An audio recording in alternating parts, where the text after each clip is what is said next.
తోటి నువ్వు నూరుతున్నప్పుడు, బయట తోటి చెమట నువ్వు తుడుచుకున్నప్పుడు, దండాన నీ సొక్క ఆరేస్తున్నప్పుడు, నీ ఒంటి వాసన తెగ గుర్తొచ్చినప్పుడు,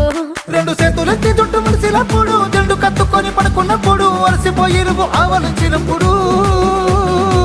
వచ్చుండై ఫీలింగ్స్ వచ్చి వచ్చి చంపేస్తు